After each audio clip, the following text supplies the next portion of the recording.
Salut les amis. Aujourd'hui une recette. Alors attention, là, bon, je vous préviens tout de suite, si vous voulez une recette en 3 minutes, vous pouvez arrêter tout de suite, c'est pas la peine. Là, je vais vous faire une recette de boudin blanc à l'ancienne, traditionnelle. Bon, il y a des variantes, hein. Personne ne fait la même recette. C'est une recette qui me vient de ma grand-mère, qui lui vient de sa grand-mère aussi, donc de mon arrière-grand-mère. C'est une très bonne recette, vous avez un très bon boudin blanc. La vidéo va prendre un certain temps. Maintenant, vous êtes libre de la suivre ou de quitter tout de suite, c'est pas un problème. Je vous remercie d'abord d'être aujourd'hui 4800 et quelques abonnés sur ma chaîne. Je vous en remercie beaucoup, puisque aujourd'hui, grâce à ça, vous avez de l'éclairage. Donc la vidéo, vous voyez, il y a de la lumière là. Je vous ferai une vidéo sur l'éclairage que je viens d'acheter. Et si j'ai acheté cet éclairage, c'est grâce à mes abonnés, c'est grâce à vous. C'est vous qui avez payé les lumières. Et c'est pas des blagues. Je vous montrerai comment et pourquoi. Et je vous montrerai mes chiffres ouvertement. Et vous m'avez permis d'acheter deux spots pour faire des vidéos. Donc vous voyez, je ne gagne même pas d'argent avec YouTube. Je réinvestis tout. Bientôt, il me faudra une nouvelle caméra. Alors là, malheureusement, c'est pas pour tout de suite vu le prix de l'engin. Mais bon, voilà, c'est réinvesti. Ce que je peux gagner avec YouTube, c'est directement réinvesti pour faire des vidéos de meilleure qualité. Donc je vous remercie beaucoup de vous être abonné. Je vous incite à vous abonner. Ça ne vous coûte rien. C'est gratuit. Vous n'aurez pas de pub, ni de mail, de nouveaux mails dans votre messagerie par exemple, ou de publicité supplémentaire. Vous n'aurez absolument rien. La seule chose qu'il y a quand vous vous inscrivez, c'est que moi j'ai un chiffre d'abonnés supérieur. Ça me place légèrement mieux sur la plateforme YouTube. Et si je suis mieux placé, eh ben, les gens voient plus mes vidéos, ou légèrement plus. Et puis bah, forcément, ça me fait plus de visibilité. Plus de visibilité, plus de vues, plus quelques centimes à chaque fois. Et puis ben voilà, aujourd'hui ça m'a permis d'acheter 2 lumières. Voilà, ça m'a coûté 160 €. Mais voilà, ce mois-là, ben, il y a eu un buzz sur une vidéo qui m'a permis d'acheter ces 2 spots. Bon, j'en suis encore de ma poche, mais on va dire que ça sera amorti le mois prochain, je pense. Et puis ça m'a permis, voilà, ça va me permettre de faire des vidéos différentes que vous n'aviez pas avant parce que j'étais coincé par la lumière. Donc je vous en remercie de tout cœur. Abonnez-vous, comme je vous dis, ça ne vous coûte rien. Quand vous vous abonnez, vous cliquez sur la petite cloche également et vous sélectionnez être prévenu de toutes les nouvelles vidéos. Ça ne changera absolument rien, comme je vous dis, dans votre messagerie sur votre ordinateur. Il ne se passera rien du tout. Vous n'aurez pas de mail, pas de pub supplémentaire, rien. Il y a juste que quand vous ouvrirez YouTube, eh bien, en haut à droite, vous avez un petit carré rouge. Et dans ce petit carré rouge, s'il est rouge, ça veut dire qu'il y a quelqu'un qui vous a... Enfin, YouTube vous a laissé un message. Et quand vous allez ouvrir ce petit carré, vous verrez que, bah, par exemple, Lona86 a mis une nouvelle vidéo qui s'intitule ceci ou cela, XYZ. Voilà. Et vous êtes libre de la regarder ou pas. Tout simplement. Voilà, c'est tout ce que ça fait. Par contre, moi, ça me fait un abonné de plus. Et un abonné de plus, ça me fait monter dans la hiérarchie de YouTube, on va dire. Voilà.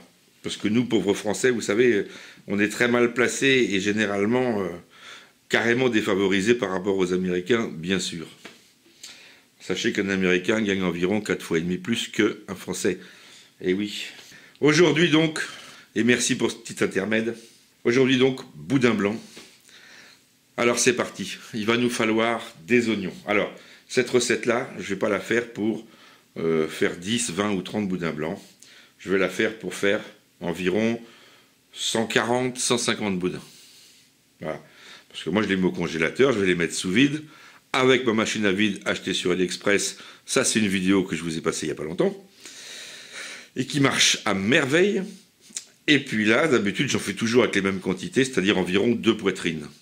Donc 2 poitrines, ça tourne autour de 8 kg, 7 kg et demi, 8 kg 5. Enfin voilà, ça dépend de la taille des poitrines. Puis après, on va rajouter un peu de gras. Je vais tout vous expliquer en détail. Donc pour commencer, il vous faut 2 kg d'oignons. Alors bien sûr, cette recette, elle est donnée pour... alors je ne sais pas encore combien ça fera, on verra à la fin combien ça fait de boudin. Et ensuite, bah, si vous voulez faire moins, il suffira de diviser les quantités tout simplement. Donc, moi je pars pour environ 140 boudins. Vous allez me dire, ça dépend de la taille des boudins, mais enfin on va dire taille normale. Donc, il me faut 2 kg d'oignons. Donc je viens de les éplucher. Et il me faut 16 échalotes de bonne taille quand même. Voilà. Donc je viens de les éplucher aussi, de couper en petits morceaux. Maintenant, je vais hacher tout ça. Et puis, je vais les faire cuire, rissoler tranquillement pour que ça devienne translucide. Donc je vais rajouter un peu d'huile, un peu de beurre. Et je vais mettre ça à cuire tranquillement. Et je vais faire ça au wok, parce que le wok, c'est bien pratique pour faire ça, puisque ça n'accroche pas beaucoup si on règle bien la température. Et puis qu'on fait cuire ça tranquillement. Donc, j'attaque. Je vais les passer au hachoir. Donc, ça va être avec le petit hachoir qui est là, que vous voyez là. Voilà. Bon, j'ai un gros, mais je ne vais pas le salir. Je vais passer ça là-dedans pour hacher en petits morceaux. Et puis après, je les mets au wok. Voilà. Je viens de hacher les oignons et les échalotes. 2 morceaux de beurre. On rajoute de l'huile. Là, le wok est bien plein. On va rajouter de l'huile de noisette.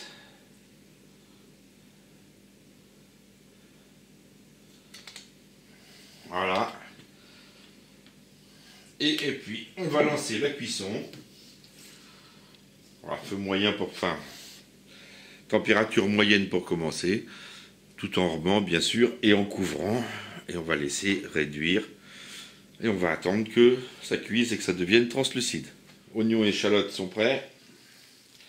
C'est cuit. Environ une bonne demi-heure. En les tournant régulièrement, bien sûr, pour pas que ça accroche. Là, je vais les mettre de côté et nous allons passer à la suite. Voilà. Donc, je viens de mettre dans un faitout. Je vais ajouter du pinot. Pinot des Charentes maison. Alors, moi je le fais au pinot, vous n'êtes pas obligé. Je vous conseille de le faire avec du Porto, par exemple, c'est très bien avec du Porto. Maintenant, après, suivant les régions, suivant les recettes, certains mettent carrément de l'eau de vie. Alors là, j'en mets 1 demi-litre. Je vais en mettre un petit peu plus. 75 centilitres, voilà. On va mettre 75 centilitres.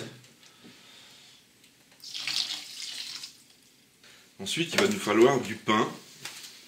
Et là, il va nous falloir 2,5 kg de pain. Alors en fait, je ne vais pas prendre que de la mie. Je vais prendre du pain qui est relativement mou, humide, avec pas trop de croûte. Et je vais le passer au mixeur à viande, au hachoir à viande avec une grille. Et vous allez voir que ça passe très bien. Voilà, donc je viens de mettre le hachoir en position. J'ai mis la grosse grille ici, ça passe mieux au départ. Et puis le pain ici. Donc là c'est du pain frais, mais que j'ai laissé prendre l'humidité. Vous voyez, je l'ai laissé dehors pour qu'il prenne l'humidité. Donc la croûte est toute molle. Voilà, donc il va passer super bien dans le moulin. Donc 2 kg de pain. Certains remplacent le pain par la farine. Et c'est nettement meilleur avec du pain. Donc je vais passer, comme je vous ai dit, d'abord grosse grille. Si ça bourre, ne vous inquiétez pas, vous pouvez rajouter du lait. Puisque dans la recette, il y a 2 litres de lait aussi. Et 4 pots de crème fraîche de 50 centilitres. Donc vous allez pouvoir rajouter, si ça bourre, du lait pour que le pain passe mieux. Donc on commence grosse grille. On passera également la viande et le gras à la grosse grille. Mais de toute façon, à la fin, on repassera toute notre mêlée avec cette grille qui est la plus petite, la grille fine. Mais bon, si je passe le pain directement à la fine, ça force. Donc on commence par la grosse grille. Voilà. Bon, là, ça va faire un boucan du diable. Bon, il n'y a rien de sorcier, il y a juste à allumer, mettre les morceaux de pain. Donc je vais couper en petits morceaux et je pousse et je vais passer tout mon pain. Allez, c'est parti. Donc je viens de finir de passer les 2 kilos de pain. Donc vous voyez, je me suis aidé avec le lait pour que le pain passe mieux. Donc pas de problème. Alors pour que le pain il passe bien, vous prenez les pains en entier, parce que le trou n'est pas très gros ici. Hein, et vous le coupez en 3 dans le sens de la longueur. Et puis vous l'enfilez, ça va tout seul avec un petit peu de lait de temps en temps. Et le pain il passe super bien. Donc voilà.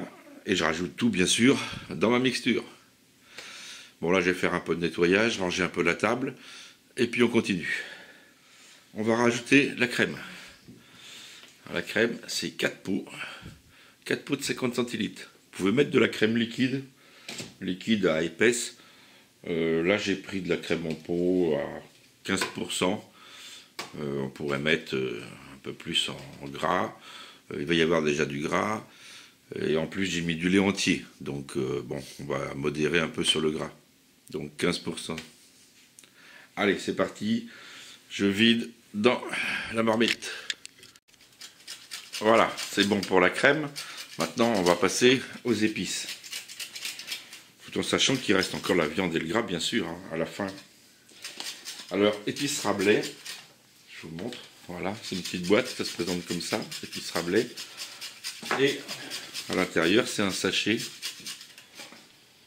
Donc vous l'ouvrez, vous secouez un peu pour que ça ne soit pas trop tassé. Et vous allez en mettre 8 cuillères à café.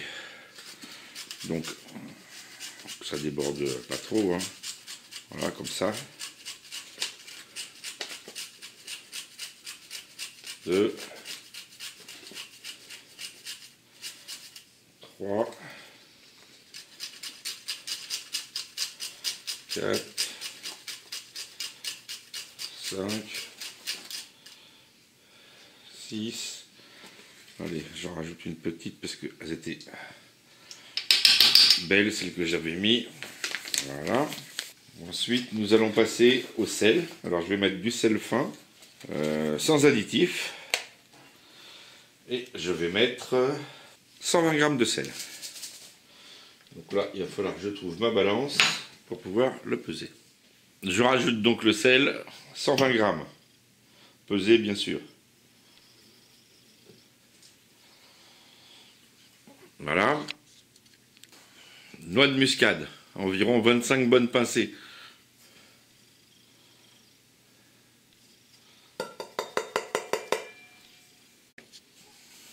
Je rajoute 25 g, 25-30 g de poivre. En fait, c'est 5 baies. Donc différents poivres avec des baies rouges.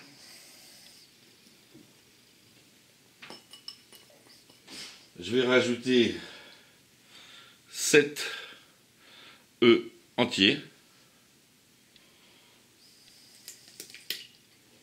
Ail, semoule. Il faut mettre. Je ne vous donnerai pas la valeur exacte. Voilà, à peu près ça. Ensuite, nous allons mettre des herbes de Provence et du persil. Environ 14 cuillères à soupe d'herbes de Provence. Donc là, et persil. Hein. Donc là, je vais mettre herbes de Provence sèches. Voilà. Et puis je vais rajouter du persil frais. Un bouquet. Donc je vais le hacher et je le rajoute. Tout à l'heure, nous avons mis 7 œufs complets, entiers. Là, on va mettre 25 jaunes.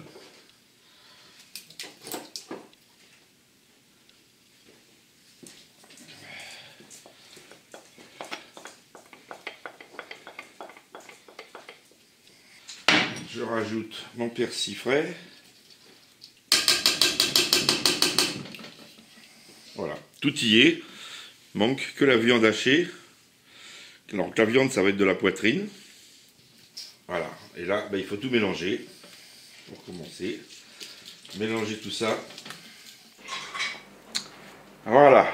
Bon, là, je viens de sortir de la poitrine. J'en ai encore autant. C'est de la poitrine qui est nature, complète, non désossée, non décoinée. Je vous montre. Voilà, vous avez la couenne. Voilà, et et vous avez les os des côtes. Donc là, je ne vais pas vous montrer comment on fait. Je vous conseille d'aller sur le site de Fifil Sévenol. Je vous mettrai le lien sous la vidéo. Dans la description, vous aurez le lien de Fifil Sévenol et je vous mettrai le lien de la vidéo qui correspond à comment désosser une poitrine. Suivez-le sur son site, il est excellent. Et il vous fait des préparations, c'est tout expliqué en détail. Donc regardez une vidéo, comment désosser une poitrine, et vous verrez, ça n'a rien de compliqué. Ça prend un petit peu de temps, mais quand on a le coup, ça va très vite. Voilà, donc là, je vais le faire, je vais désosser. Il n'y a pas besoin que ça soit très bien fait, dans ce cas-là, puisque de toute façon, ça va passer au hachoir. Donc, le tout, c'est de récupérer le maximum de viande et de gras, sans que, voilà, tout simplement. Donc, voilà, c'est parti. Bon, et ben voilà, sur un élan de courage, ma femme est venue m'aider. Donc, j'ai désossé toute la viande, je viens de la passer au moulin grosse grille pour commencer. Voilà donc l'appareil pour faire les boudins. Maintenant, on va mélanger les deux et on va tout repasser au moulin grille fine. Et après, il n'y aura plus qu'à embosser. Donc avec le même appareil, je vous montrerai. Voilà, bon pour l'instant, mélange, on repasse tout. Et puis après, je laisserai reposer ça. Et demain matin, on embosse tout ça. Allez, j'ai oublié un petit détail. Des champignons, on va rajouter des champignons. Alors ça, c'est les Golmottes que j'ai ramassés cette année, voire vidéo précédente, où je vous explique comment les reconnaître et tout ça. Alors ça, c'en est 3 poches que j'ai mis. On n'a pas de trompette de la mort, et puis on va pas mettre des truffes non plus. Donc on va mettre des Golmottes, donc je vais les mettre comme ça, dans le mélange, puis comme ça va repasser à la grille fine, voilà. Donc ça devrait apporter un petit goût sympa en plus. Donc les Golmottes qu'on a été cueillir dans les bois. Voilà les amis, on vient de mélanger tout, et puis on a tout repassé au moulin, grille fine. Voilà, alors j'ai peut-être dû me tromper un petit peu dans les quantités.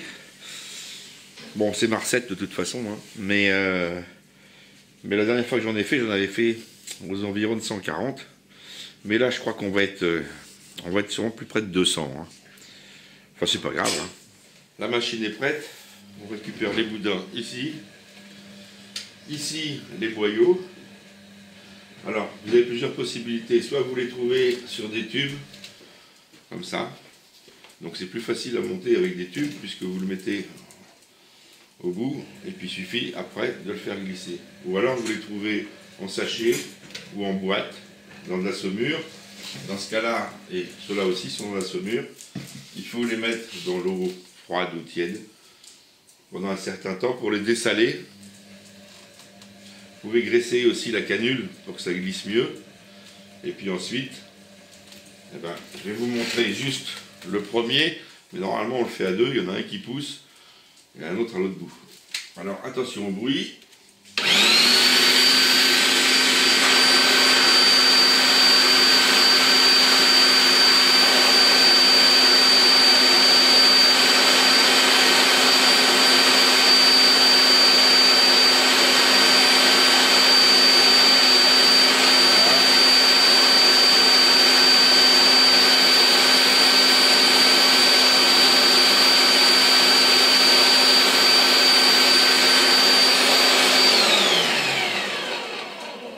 Et voilà donc le premier.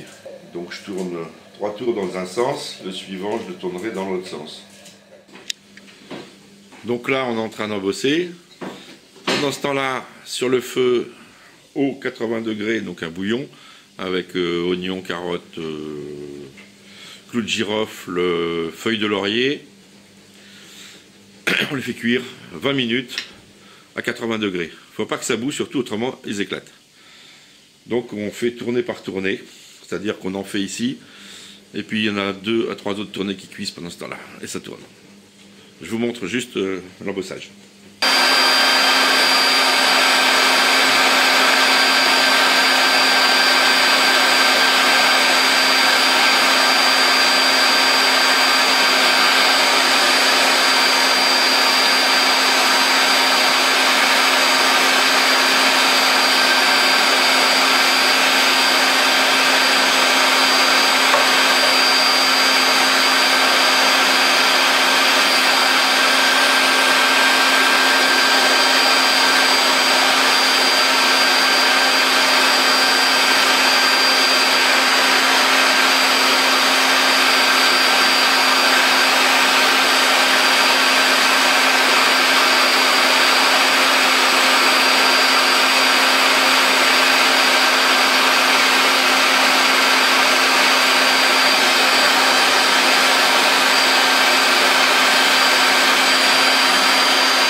regarder, voir un petit peu. Hop.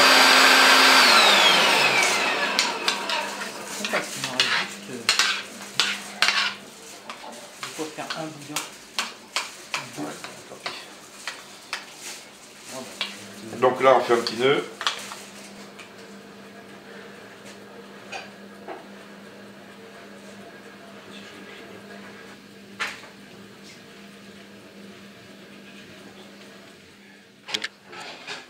Voilà, bon bah tout est cuit, je vous montre le résultat. Donc on n'a pas compté. Il y en a 4 clayettes là, bien remplies en dessous. Je pense plus de 150, entre 150 et 200 je pense. André, on va faire à peu près ça. Voilà, donc ça fait une bonne tournée. On va laisser refroidir, et puis après on passera à l'emballage. Mais pour commencer, on va les goûter. Allez les amis, à une prochaine vidéo.